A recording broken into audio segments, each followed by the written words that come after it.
May nasita na namang motorista dahil sa bawal na pagdaan sa EDSA busway at nakadisgrasya pa dahil bukod sa bumangga sa concrete barrier, nabangga rin ang sumitang MMDA enforcer. Nakatutok si Katrina Son.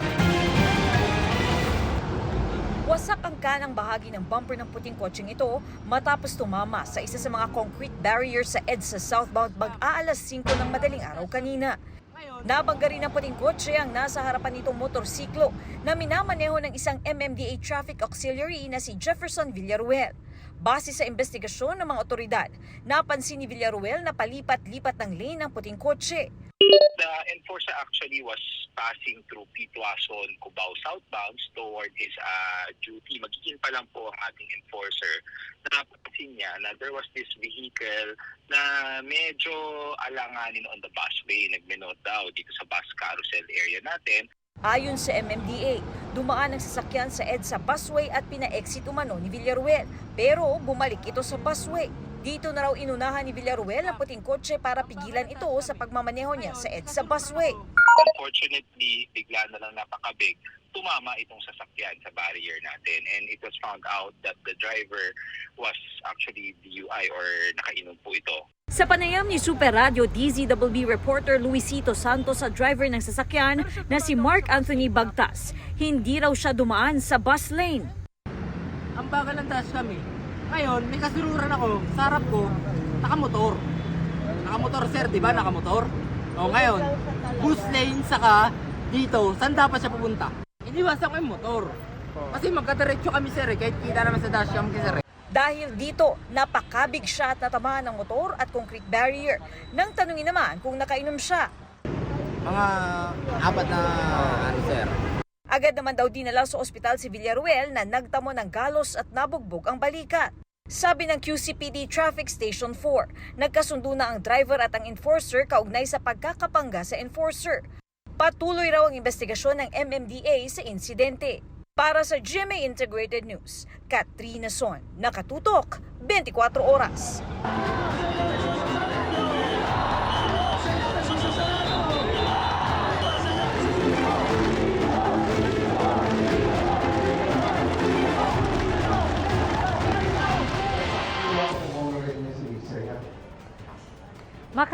Puso, tulad po kahapon, walang patid ang pagdating ng mga deboto dito sa Quirino Grandstand ngayong ikalawang araw ng pahalik sa Poon ng Itim na Nazareno.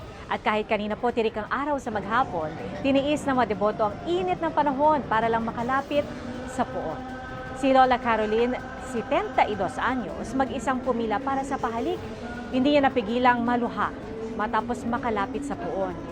Pagkakataon din ito para sa mga pamilyang may malilit na anak na makalapit sa imahe ng Poon nang hindi na sumasali sa mismong traslasyon.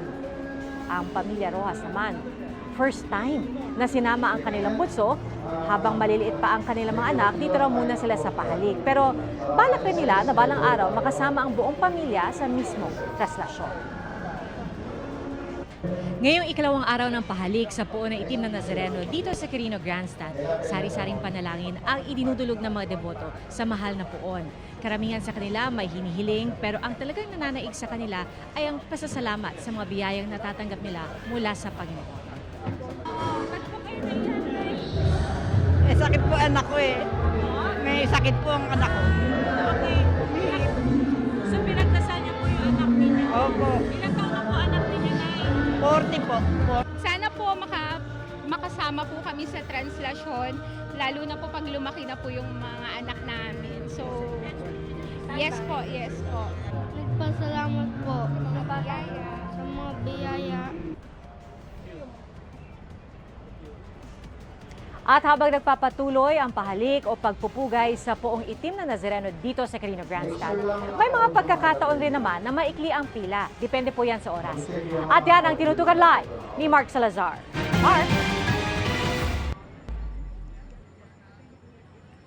Pia, makikita sa mahabang pila ng mga deboto dito sa pahalik sa Quirino Grandstand ang nagbabalik buhay sa isa sa pinakamahalagang panata ng mga Katoliko, ang traslasyon ng Itim na Nazareno. Sinimulan alas 7 kagabi ang tradisyonal na pahalik dito sa Quirino Grandstand at mula nooy hindi napatid ang pagdating ng mga deboto. Bakas din ang pagdadamayan gaya ng nag-alok ng libreng tubig sa mga naghihintay sa pila. Sa pahalik, tanging pagpunas ng mga panyo o hand towel sa imahe ng Nazareno ang pinapayagan. Mula sa iba't ibang lugar na may iba't ibang kwento, mula sa iba't ibang estado ng buhay, lahat pumipila para pagtibayin ang pananampalataya. Kanina pa po kami dito. Kahit umagahin kami dito, nandito pa rin po kami. Panata po na namin ng 9 years. Kaya sinama ko po siya. Good health, more blessings po. Worth it naman po ito kasi po makakalik po kami sa Nazareno. May mga oras na maikli ang pila gaya ng malalim na gabi o gitnang tanghali, pero dapat maging handa sa mga pagkakataong humahaba ang pila gaya ngayong pahapon. May special lane naman sa mga may edad at may kapansanan. Pinapaalala ng mga otoridad, siguruhing nasa kondisyon ang katawan sa pagpunta rito. Kung may dala, ilagay sa clear plastic para mas madali sa inspeksyon. Huwag na isama ang masyado pang mga bata. Kung hindi maiiwasan, lagyan sila ng tag na may pangalan ng magulang at numerong pwedeng tawagan. At maging mapagmatyag sa paligid at dumulog sa pulis kung may kahina-hinalang nakita.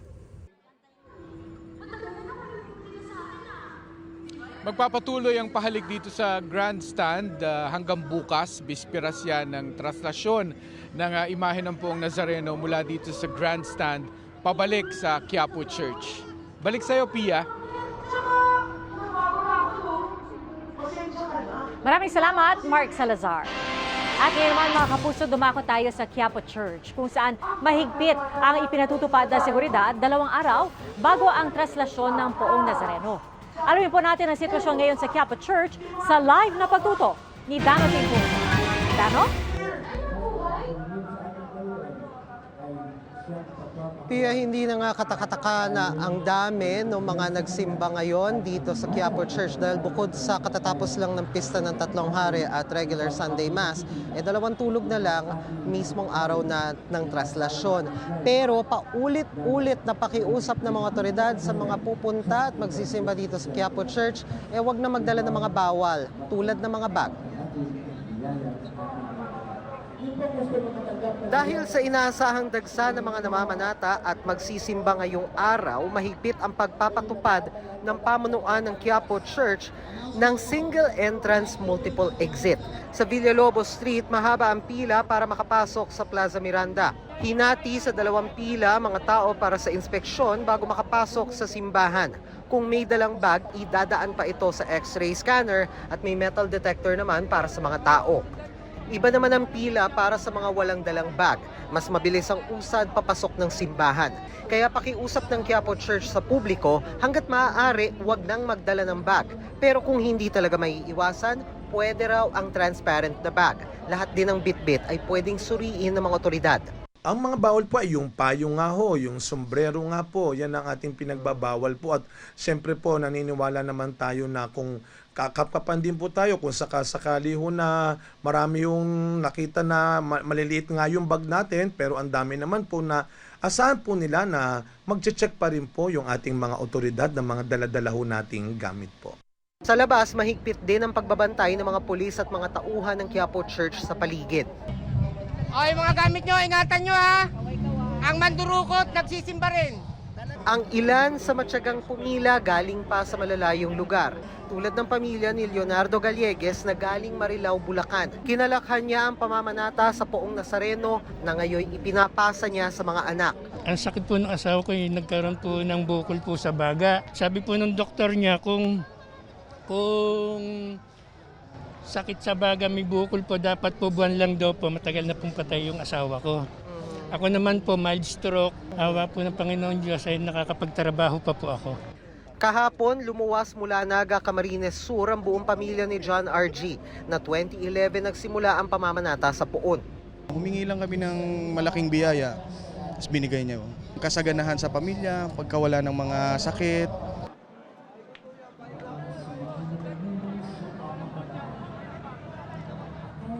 At Pia, sa mga oras na ito, patuloy pa rin yung pagdating ng mga bumibisita o magsisimba ngayon dito sa Quiapo Church, lalo tuloy-tuloy naman yung pagsasagawa ng mga misa. Tuloy-tuloy din hanggang mamayang alas 7 ang pahalik dito rin sa Quiapo Church dahil meron ding pahalik dito sa Quiapo Church, yung regular na pahalik dun sa Evangelista side. Pero hanggang alas 7 na lang yan ng gabi dahil pagkatapos ng oras na yan ay sisimulan na ang paghahanda sa Quiapo Church para sa gagawing traslasyon sa Martes. Pia? Maraming salamat, Dano Tingkungko. At mga kapuso, yan muna ang mga updates sa ngayon. Magbabalik po kami mamaya para sa iba pang mga update. Sa ngayon, balik muna sa studio. Evan? Salamat, Pia. Sa ibang balita ay tinanggi ni dating Pangulong Rodrigo Duterte na sangkot siya sa kumakalat na di umano'y tangkang destabilisasyon laban sa Administrasyong Marcos. Gusto rin niya makausap si Pangulong Marcos kaugnay sa pagsuspindi sa Sunshine Media Network International o SMNI. Nakatutok si Sara Hilomen Velasco ng GMA Regional TV 1 Mindanao. Nababahala raw si dating Pangulong Rodrigo Duterte sa 30-day suspension na ipinataw sa Sunshine Media Network International o SMNI kung saan mayroon siyang programa. Ayon kay Duterte, hindi raw nasunod ang tamang proseso. Bunsod nito, nais daw ni Duterte na makausap si Pangulong Bongbong Marcos. Kasi nadali yung aking gikan sa masa.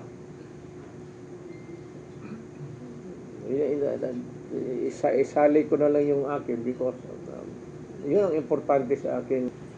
I do not want to confront the President, but rather I'd like to talk to him indirectly kung bakit ganon. Ayon kay Presidential Communications Office Secretary Cheloy Garafil, lagi raw available si Pangulong Marcos para kay Duterte. Makikipag-ugnayan din daw ngayon si Pangulong Marcos kay Duterte kung gusto nitong makipagpulong. Muli namang tinanong si Duterte kaugnay sa kumakalat na destabilization plot daw kung saan may pulong umanong nangyayari sa mga retired general sa Davao City.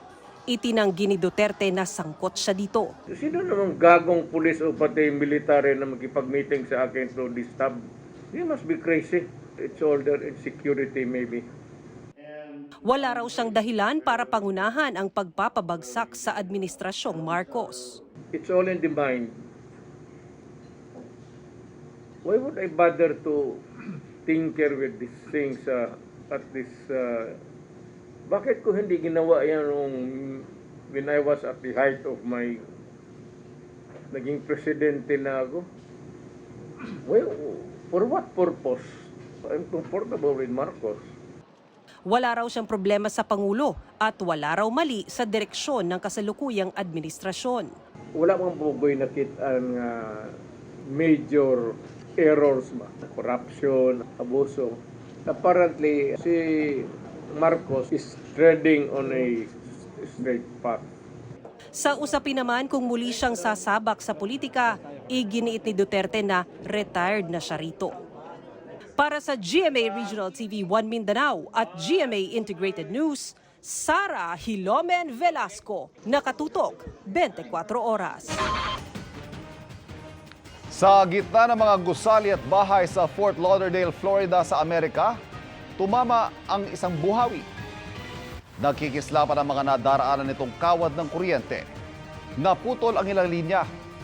Wala namang naiulat na nasaktan. Nauna nagpalabas ang tornado warning ang mga otoridad doon.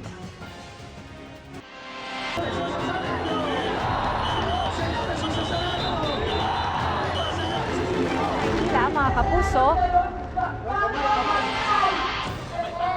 isa rin po sa mga dinarayong lungsod na nagdaraos ng traslasyon ang Cagayan de Oro City. Kumusta kaya ang paghahanda roon para sa kanilang sariling pagpupugay sa Nazareno? Alamin natin sa live na pagtutok ni James Paulo Yan, GMA TV 1 Mindanao. James? Matinding seguridad ang ipinatutupad para sa traslasyon ng itim na Nazareno sa Cagayan de Oro City na gagawin sa January 9.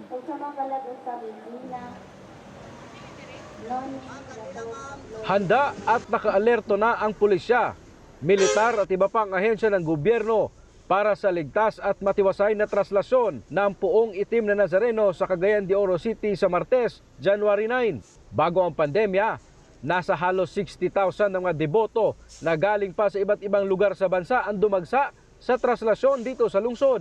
Ayon kay Monsignor Perseus Cabunok, Parish Priest ng Nazareno Parish sa Cagayan de Oro City, nakikipagtulungan sila sa mga otoridad kasunod ng pagpapasabog noong December 3 sa misa sa loob ng gym ng MSU Marawi.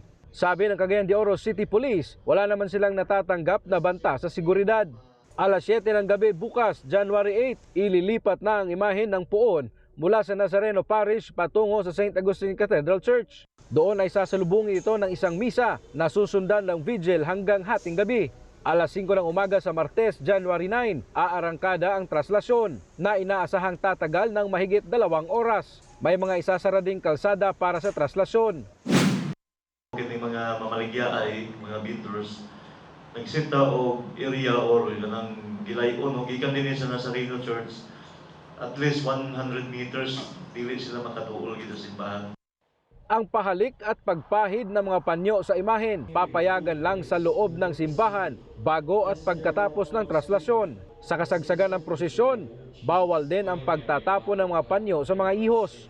Dili siya kay pwede pang ilabay ng t-shirt nga ihos na Black Nazarene pero apil na din Granada. Pagkakalag sa diyan na Romeo Alfredo Concepcion Meradol Gerardo ang mga kauban. Pagkakalag sa diyan Glenn Felix Pumasa Religitan Cruz ang mga kauban. Ug sa mga kalagot sa diyan sa ayun kami Magpapatupad ang simbahan ng one entrance at one exit policy sa mismong araw ng traslasyon ng puon. Samantala, asahan daw ang mahigpit at mabusising pag-check ng bawat deboto na papasok sa simbahan.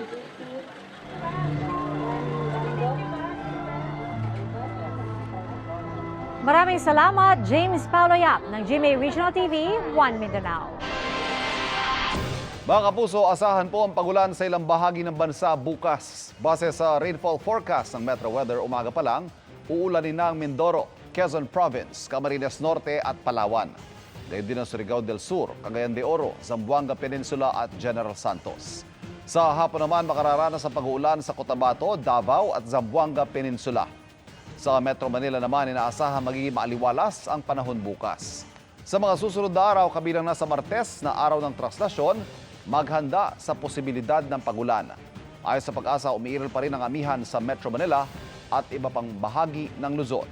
Shearline o easterlies naman ang nakaapekto sa ilang bahagi ng Visayas at Mindanao. Sa ikalawang sunod na linggo ngayong 2024, meron ulit rollback sa presyo ng petrolyo. Ayon po sa Uni-Oil, nasa 5 centavos hanggang 15 centavos per liter ang bawas sa presyo ng gasolina. Sa diesel naman, maaari raw na walang pagbabago sa presyo. Kung meron man, rollback na hanggang 10 centavos per liter ang aasahan. Bagong taon, bagong tsansa para kumita. Pwedeng inspirasyon ng ilang pamilya sa Batangas na produkto mula sa dagat ang pinakikinabangan. O kaya ang estudyante sa Ilocos Norte na naisip pagkakitaan ang isang gulay na hindi madalas pinapansin. Ang mga kwentong kabuhayan tinutukan ni Jonathan Andal. Kahit inaayawan ng ilan, patok pa rin ang saluyot sa mga lutong Ilocano. Ang gulay na pansahog, binigyan ng bagong bihis, breading ng isang estudyante. Si mama po kasi noon, saluyot na naman ulam natin. Ganun. So the idea nag-pop sa akin noon. Then yun, bigla na lang, ay pwede pala to, very Ilocano. Ang kanyang apartment, mistulang factory ng saluyot chips. Simple man ang mga sangkap, inabot daw ng ilang buwan bago ma-perfect ang recipe nito. Tuloy-tuloy ka lang and gusto mo yung ginagawa mo. Mayroon pong mangbabago. Kung gaano kadali tumubo ang saluyot, ganun din daw kabilis tumubo sa kanyang negosyo. Nakabebenta siya ng 400 packs kada buwan. Ang kanyang mga reseller, kapwa niya estudyante. Bagoong ang naging kabuhayan ng isang pamilya sa Batangas City sa loob ng ilang henerasyon. Mula sa mayamang dagat ng lungsod, hinuhuli ang mga isdang dulong, dulis at tamak. Pinatutuyo bago timplahan. Matapos ang ilang araw sa tapayan, ang ibinurong sangkap na may halong sikap, pwede nang lantakan. Malaki pong tulong ito dahil Ako po isang single mom. Laki po akong naitulong nito para po sa aking anak. Sarap po siyang kaulam ng kanin, lalo na po kung may talong na nilabon. Sigurado po naman pag dito'y malinis ang bagoong. Para sa GMA Integrated News, Jonathan Andal, nakatutok 24 oras. Sandamakmak na isdang sardinela o tamban ang tumambad sa mga nag-overnight na guest sa isang resort sa Maasim, Sarangani kaninang madaling araw. Bukod sa mga residente, kanya-kanyang hakot ng isda ang mga guests para maiuwi. Hindi sila magkakandara pa sa paghango. Sa dami, hindi na nila alam kung saan pa ilalagay ang mga isda at marami pang naiwan nang sumikat ang araw. Labis ang tuwa ng mga residente dahil unang beses daw yung naranasan doon.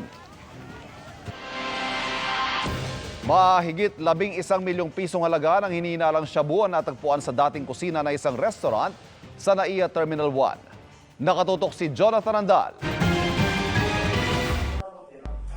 Ginigiba kanina ang kusinang ito ng isang lumang kainan sa loob ng departure area sa NAIA Terminal 1 nang may mapansin ang mga construction worker na nakalublob sa dish chop na ito. Pagkaahon, malalaking pakete pala yun ng hinihinalang shabu. May discoloration na ang pakete dahil marahil sa tagal ng pagkakalublob sa tubig. Napasugod tuloy ang PIDEA at PNP Aviation Security Group. Ayon sa PIDEA, ang tansya nilang laman ng 3 malalaking pakete, higit 1.5 kilo ng hinihinalang shabu na may presyong 11.4 million pesos. Iniimbestigahan na ito ng PIDEA. Ang MIAA o Manila International Airport Authority, wala pang binibigay na payag kung paano nakalusot sa loob ng paliparan ang mga hinihinalang shabu. Sinusubukan din namin kunan ng pahayag ang PNP AVC Group pero wala pa silang tugon sa ngayon. Para sa GMA Integrated News, Jonathan Andal, nakatutok 24 oras.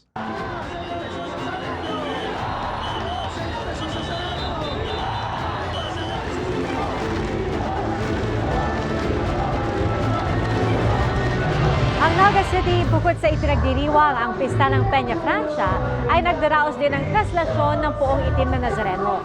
Alamin po natin ang latest na aktibidad at paghahanda roon sa live na pagtutok ni Jessica Calinog ng GMA Regional TV, Balitang Bicolania. Jessica? Pia, nagpapatuloy pa sa ngayon ang ikawalong misa nobenaryo para sa mahal na Poong Nazareno dito sa Holy Cross Parish. Kasabay nito ang paghahanda na rin ng mga deboto ng simbahan at ng iba pang mga katuwang na grupo para sa gagawing traslasyon prosesyon bukas. All set na ang mga ilalatag na seguridad ng simbahan at pulisya para sa traslasyon at replika prosesyon ng imahe ng Itim na Nazareno bukas, January 8 dito sa Naga City. Pasado 6:00 ng hapon bukas, isasagawa ang traslasyon mula sa Holy Cross Parish patungo sa Plaza Quezon kung saan magkakaroon ng banal na misa at pahalik sa imahen. Dahil dito, magpapatupad ang Public Safety Office ng mga road closures sa mga daraanan ng prosesyon. Bukod sa mga pulis, humingi rin ang konseho ng Barangay Tabuco ng augmentation force ng tanod mula sa mga kalapit na barangay para matiyak ang seguridad ng mga deboto. Inaasahang mas maraming deboto ang sasabay sa traslasyon sa Naga ngayong taon. Inaanoan mi po na maagapan na ang mga tao, si mga barangay tanod, maanoan po ang seguridad kan mga tao na dahil po sinda magruso. Sa Martes, January 9, 4 na magkakasunod na misa ang isasagawa sa Plaza Quezon. Sa hapon naman, isasagawa ang Pontifical Foot Procession o ang pagbalik ng imahen mula sa Plaza Quezon patungo sa Holy Cross Parish kung saan idaraos ang huling misa. 6:30 p.m. Pia ang regular Sunday Mass dito sa Holy Cross Parish. Mamayang 7:00 naman ng gabi ay bibihisa na ang imahen ng Itim na Nazareno bilang paghahanda sa gagawing traslasyon procession bukas. Yan ang latest mula rito sa Holy Cross Parish sa Naga City. Balik sa inyo, Pia. Maraming salamat, Jessica Calinog ng GMA Regional TV, Balitang Bicolania. Samantala mga kapuso, sa ibang mga balita, no choice na ang ilang mamimili sa palengke ngayong mahal ang bigas. At ito ang biniti nila kahit masakit sa bulsa. Ang reaksyon naman ng mga farmers group sa posibilidad ng suggested retail price sa bigas sa pagtutok ni Von Aquino. Halos masimot na ang lalagyan ng 51 pesos per kilo na bigas na ito sa Blumentritt Market sa Maynila. Ito na kasi ang pinakamura nila. Ang iba kasing local at imported price, 59 to 64 pesos per kilo na. Sa Maypaho Public Market sa Caloocan, 51 pesos na well-milled rice din ang pinakamura. Habang ang ibang klase ng bigas, 59 to 64 pesos per kilo na. Habang sa Trabaho Market, 53 to 65 pesos per kilo ang premium local rice at 53 to 60 pesos per kilo ang premium imported rice. Pero kahit may 51 pesos per kilo na bigas, ang mas mahal na 55 pesos per kilo ang binili ng karinderya owner na si Gomer Emlano. Hindi raw kasi ito madaling mapanis at mainam na pangsangag para sa kanilang patok na tapsilog. Tinataasan na lang nila ang presyo ng 1 cup ng kanin para makabawi sa pagmahal ng bigas. 10 lang dati talaga. Ngayon? 12-15 na ang bentahan. Ang 58 pesos per kilo na bigas naman ang binili ni Jericho dahil ito na ang nakasanayan ng pamilya. Sabi kasi nila dati, bababa na eh. Ngayon, ganun pa rin. Sabi na nagtitinda ng bigas, wala silang kikitain kapag pinababa nila sa 50 pesos per kilo ang bigas. 20 to 30 pesos daw kasi ang itinaas ng kada sako ng bigas, local man o imported. Alanganin po i-50 dahil 50 na po ng 2 piso to 3 piso lang per kilo amin dyan. Sa plano naman ng Department of Agriculture na pagtatakda ng suggested retail price sa bigas, paalala ng Federation of Free Farmers Cooperative, dapat maging makatwiran ang presyo at hindi masyadong mababa. Wala man daw agarang epekto ang mababang SRP sa mga magsasaka, posibleng sa susunod na anihan naman sila maapektuhan. Although right now hindi maapektuhan yung farmer, pagdating sa next harvest season, babawi yung mga trader, yung farmer ang kawawa. Babawiin ng mga trader yung losses nila by buying palay at a low price. Sabi naman ng Samahang Industriya ng Agrikultura o SINAG, posibleng magkaroon ng epekto sa importation ng pagtatakda ng SRP. Ang dagdigan na presyo ng bigas talagang mataas. Itong February kasi more or less majority ng nasa merkado niyan is sabi natin aabot ng 50% to 60% yung imported.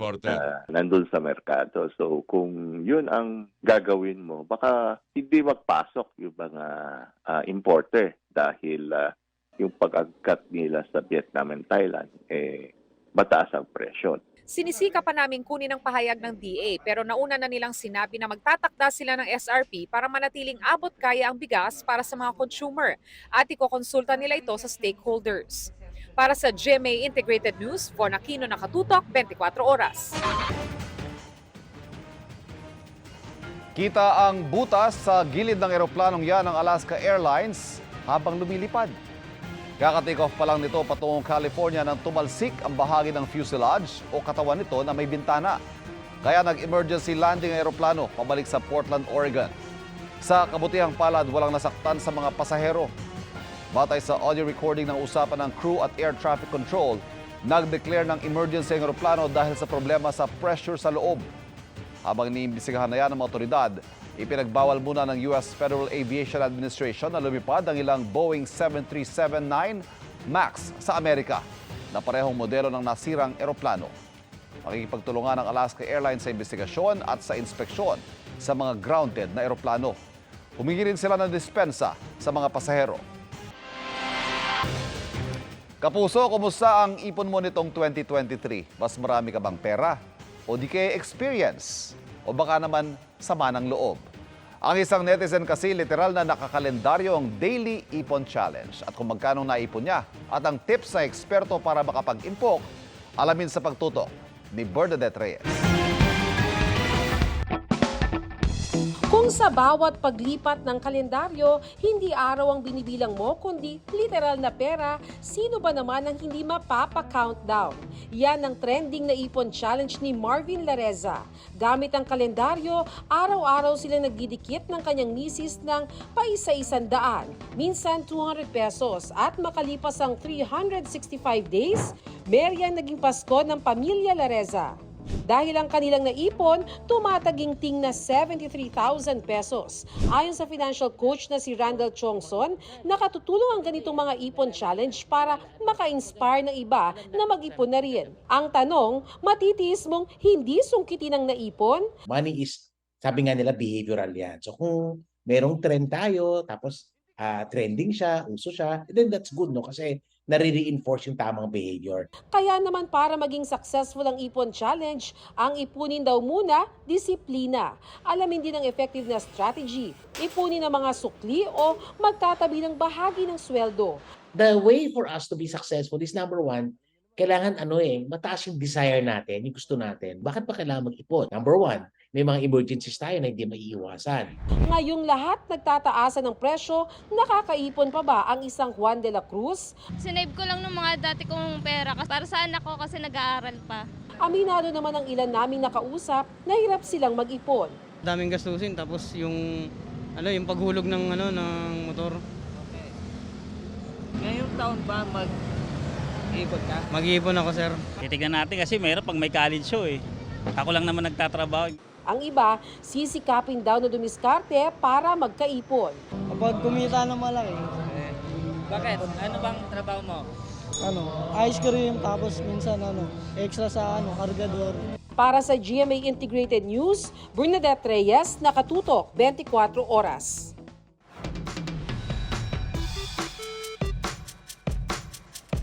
Seafood ba ang hanap ninyo? Marami yan sa Surigao del Sur. At ang isang vlogger doon ginawang content ang panguhuli at pagluluto ng kanyang mga fresh catch. Ano kaya kanyang paborito? Kuya Kim, ano na? Kapag nag-crave ng paborito niyang seafood ang vlogger na si Danny Rose, craving satisfied agad-agad. Ang kanila kasing lugar sa Lingig, Surigao del Sur, abay sagana sa yamang dagat. Kaya ang panguhuli niya ng samud-saring seafood, ginawa na niyang vlog content. Dayon na anak pudbut-but nagpasurang-surang ug naarpag yu isaang. At ang isa sa pinakapumapatok sa kanyang mga video, ang matyaga niyang panguhuli sa mga sea anemone o kung tawagin sa kanila, butbut. Isa po itong pagkaing dagat na nakabukadkad lang po sa buhangin. Parang bulaklak po siya na bumubuklad. Kailangan niya munang magbangka ng ilang minuto pagdating sa bahaging ito ng isla. Masinsin ang hahanapin ni Danny ang mga butbut sa buhangin at nang siya'y may naispata na. Nilologit po namin ng kahoy yung stick na may matulis sa dulo. Ibaday sini nga butbut ug dili pa jud ako. At nang mapununan nila ng anak ang kanilang lalagyan, agad niya itong nililinis at tinatanggal ang parteng makatiraw kung kainin. Kunin mo talaga yun pag niluluto mo, hihiwain mo yun, itapon para safe ka talaga kainin. Ang nahuling butbut ng mag-ina, kanilang inaadobo sa tabing dagat mismo. Parang isda na rin po yung lasa. Medyo mataba rin po yun. Masaya po dahil binigyan kami ng Panginoon ng maraming seafoods dito sa aming isla. Kuya Kim, ang mga botbot o sea anemone ba ay isang halaman? Kuya Kim, ano na? Mukha man sila mga halaman sa ilalim ng dagat, ang makukulay na butbut o sea anemone, hindi isang klase ng marine plant, kundi isang hayop. Sila ay mga invertebrate o yung mga hayop na walang backbone o gulugod, gaya ng mga coral at jellyfish na siyang malalapit nilang kamag-anak. Wala man silang skeleton at utak, mga predators sila kung ituring. They have stinging cells. They prey on smaller marine organisms, so they help in the maintaining the balance and diversity of the marine habitat. Ang anemone, delicacy sa ilang bahagi ng mundo. Butbut actually is edible here in the Philippines. There are some certain species, for example, the snake lox, they are prized as a delicacy. Their nematocyst is not that potent. They are okay to be eaten. Pero tandaan, hindi lahat ng species ng butbut pwedeng kainin. There are other anemones whose stinging cells are very potent and that can be very dangerous and highly toxic to humans and can even be fatal in some cases, especially if you eat the flesh raw. Kaya paalala ng mga eksperto, huwag basta-basta kakain ito, lalo kung hindi ka pa rito sanay. At siguraduhin maayos at tama ang pagkakahanda rito. Laging tandaan, kimportante ang may alam. Ako po si Kuya Kim at sagot ko kayo 24 oras. Talagang ultimate ang comeback ni Kapuso Ultimate star Jeneline Mercado. Magbabalik siya sa TV at pelikula pati na sa recording. Yan ang chika ni Aubrey Carampel.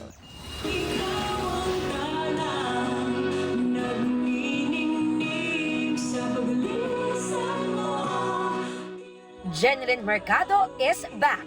Mainit ang pag-welcome sa Kapuso Ultimate Star sa All Out Sundays na muling kinanta ang kanyang hit song na Kahit Sandali.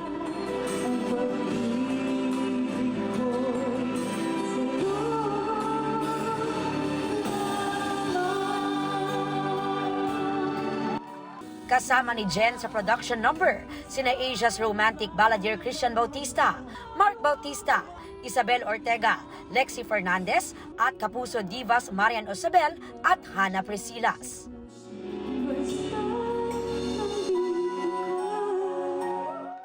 Hindi raw naiwasan ni Jen na manibago, pero malaking tulong daw nang daramdaman niya ang suporta ng mga kaibigan at fans. Rehearsal pa lang, nanginginig na ako kasi ilang taon din bago ko ulit makasampa ng stage at kumanta. So yung nervyos ko, hindi matawaran. Pero masaya ako na makita yung mga friends ko na syempre dito sa AOS at yung mga fans na matagal na rin nakasuporta. Nandyan pa rin sila. Balik teleserye na rin si Jen sa inaabangang GMA Prime series na Love, Die, Repeat na una nilang pagtatambal ni Sian Lim. 3 years ago pa sinimulang gawin ni Jen ang serye pero nahinto dahil sa kanyang pregnancy at panganganak kay baby Dylan. Finally, mapapanood na ito sa January 15 sa Kapuso Network. Marami ring mga pagbabago, pero happy kami dito sa kinalabasan ng show. Hindi siya yung karaniwang drama series at yung mga ginagawa natin sa soap. So sana magustuhan nila talaga. Excited kami para dito. Hindi lang sa TV may comeback si Jen dahil gagawa rin siya ng pelikula at balik recording din. Ang tagal kong hindi nag-recording. Huli kong beses na gumawa ng album 5-6 years ago. So excited ako dito kasi alam niyo naman na ba, ito yung first love ko. At ito yung talagang nakaka-happing gawin. Aubrey Carampel, updated sa Showbiz Happenings.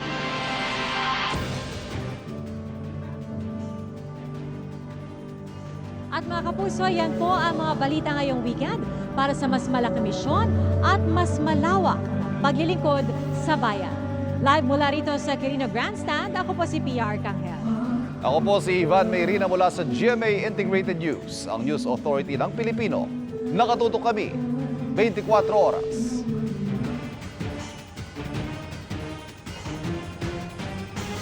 Magandang balita mga kapuso, kahit ano pa man ang oras, mapapanood ang 24 oras weekend at iba pang newscast sa youtube.com/GMA News. I-click lamang ang subscribe button. Sa mga kapuso abroad, maaari po kaming masubaybayan sa GMA Pinoy TV at www.gmanews.tv.